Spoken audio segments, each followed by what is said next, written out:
The basketball addicts are back at it, breaking down Klay Thompson going off for 60 points. He only had the ball in his hand for 1 minute and 28 seconds. That's amazing. But here's the real question. Who does this game mean more to? Klay Thompson, the fans, or the media? Because there's a lot of talk about, Klay's the odd man out, third wheel. Maybe they can move him for rim protection. No. Who does this game mean more to? Dan Gladman. Closet Warriors fan, pretend Lakers fan.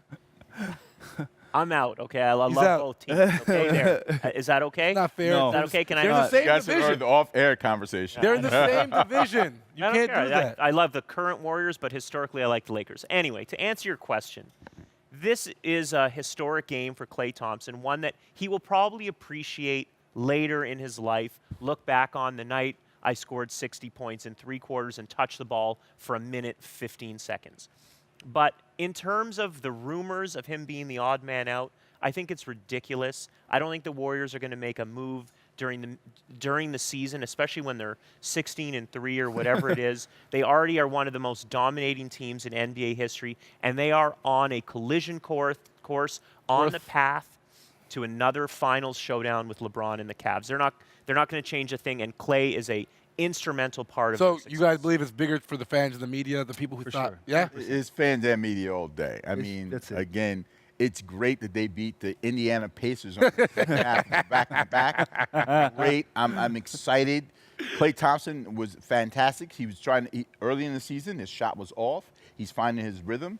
But again, talking about him being the odd man out is easy clickbait information put out to the Fake fans. news? It is. It really is. Fugazi news. Yeah, big term. I did see him struggling, and I kind of played with the idea for a bit, but you were absolutely right. When you're talking about what was going on in the front office of the Golden State Warriors, they actually had to believe in the process and wait for this thing to work out. Yeah. But here's a question for you, Warren Ward. Do you feel like they should have left him in the game to see exactly how far? As a player, like you just dropped 20, 20, and 20 in 3 consecutive quarters. Wouldn't you like to see exactly how far you could push that? No. No. I want to sit down and rest my knees because, I'm playing the Pacers. And that's So you're saying you have an opportunity to make history, possibly pass That is Kobe. history. That is history. And you would pass it. You would say, nah, I'm good. Me personally? Yeah, you personally sitting here on this couch right now. No, I wouldn't. But Oh, Klay that's Thompson. the question. But for Klay Thompson, I'm asking Warren Ward, not Klay Thompson. Okay, I would want to play some more. But to pass Kobe for what exactly though? For what though? Bragging rights, son. Nah. The night Kobe scored 81, the Lakers needed every single Exactly. one. That was a close different. game. Exactly. This was a blowout. You sit him down. And they're Right getting now- ready for a Thursday night game against the Clippers, who are right there behind them, along with the team that no one ever talks about, who's one game back of them, the San Antonio Spurs. That's So, right. Again, you have to think about long range. And the luxury that they have of resting in the third quarter, a luxury they have resting in the fourth quarter is a beautiful thing. I see KD all the time, ice on his knees. That is valuable, so valuable come end of the season, Absolutely, especially in you're playoff right. time. Absolutely. Yeah. I still would have liked to see how far you could go. But here's my question for you: after you watch Klay Thompson drop 60, you're looking at Kevin Durant and what's the other kid's name there? What Steph else? Armor Stephen shoes. Curry. Steph Steph that's Curry, right, yeah.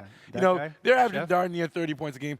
Does Steve Kerr's offense get enough credit for what he's allowed this team to become? Because it's kind of counterintuitive. Some of the transitions, some of the things he's done with the team. No, it doesn't. What credit does he need? He won the NBA Coach of the Year last year, right? I think But no he one got talks a about lot him of as credit. revolutionizing the game. And when I look at this Warriors team, and a lot of it comes from the top down, he's kind of revolutionized the approach to the game. Like the 3-ball being something the Cavs have to use all the time now is a result of the way he's made his team play. And they've done it together, and Kerr gets a huge amount of the credit for allowing them to play that way. But the sport was going in that direction anyway, right?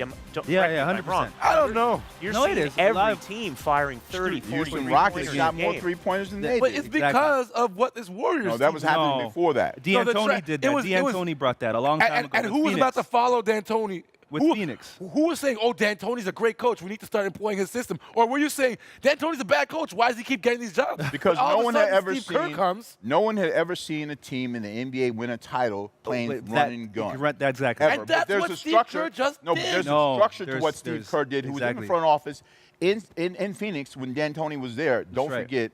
And so to be able to be a guy who's there with Popovich in San Antonio, who played with Michael Jordan and Phil Jackson, understanding putting structures to that thing meant a whole lot to how you see these guys playing right now. I think if and he deserves the props. If he deserves, talk about. So you just made my argument for me. Thank you. If he deserves credit for anything, it's the fact that back when the Heat got put together, right?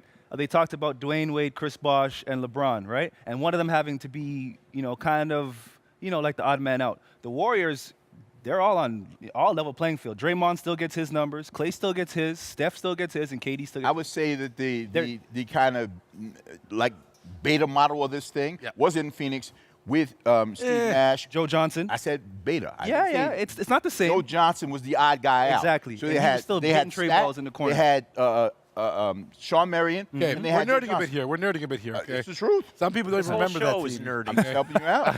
We're nerds. I will say this, though. I think one of the biggest testaments to what Steve Kerr's done is watching Luke Walton out there in L.A., a team that people thought was way far away from competing. Look at where they're at now. All right, moving on. Draymond Green. Man. We're going to show you a mixtape, or as I like to call it, a kicks tape. Kung Fu Panda. Of the Kung Fu Panda. Here it is. Now, do you feel Draymond Green's movements are unnatural or intentional? That's the question we're coming to here. Because the league obviously has got beef with how he's kicking everybody. Yeah, well, I would say it's almost like an elbow. He's competing, and his foot just happens to come up high when he releases. Just happens to? Really? It just happens to come up. Wait. I don't We think. just watched a pack where he kicked 3 guys in the nether regions, 1 guy in the head.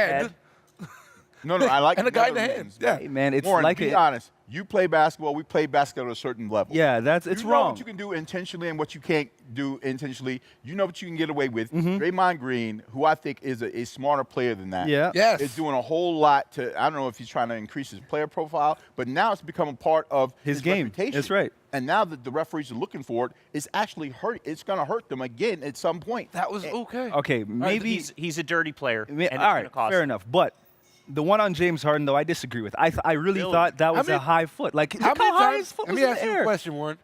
You played basketball a long time. How old were you when you started playing basketball? 13. How many times have you been kicked in the head on a layup attempt?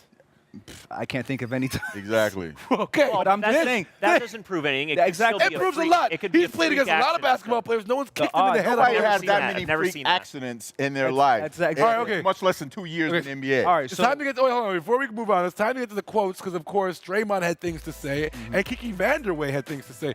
Dr. Draymond came out and said, "I'm not sure if they took kinesiology and all that stuff for their positions to kind of tell you how your body is going to react when you get hit at a certain position." and that's what I'm saying. All right. And then Kiki Vanderway, who is now, of course, in the front office, he disputed what young Draymond said because these guys are most of these guys are 10-year vets who are in that office. So do you feel they have the right to Criticize? not only criticize but to penalize him for these kicks? Well, they're analyzing the they situation have the and right. circumstance, so absolutely. Yeah. That's their their job. Yeah, that's their job. Yeah. Okay, I agree. cool. They have the right, and Kiki Vandeweghe was an all-star player himself. In He didn't play the NBA. defense, but yeah. and they would have a committee, not for each situation, but a rules committee at the start of the year to kind of talk about some problems that might be flaring up. I will And say, Draymond Green has put himself in this position to be penalized by the league, and right. he has to start smarten up. if he continues, it will cost him down the line. Well, he spends a lot of time. Hey, guys, spends a lot of time making drawing attention to himself because he calls for every foul. Yep. Every time he goes to basket, hey, like Yeah. come on. Let me You're just gonna make yourself more visible that way. Before I throw the break, I just want to point something else. You said it may cost them. Do you remember the NBA Finals last year? All right, moving on. We will be back with more on Canada's Home for Talking Hoops. The Hangout's time to go big game hunting. We got Reg Jack back and Andre Drummond under the rim. We'll break down the Pistons when we return on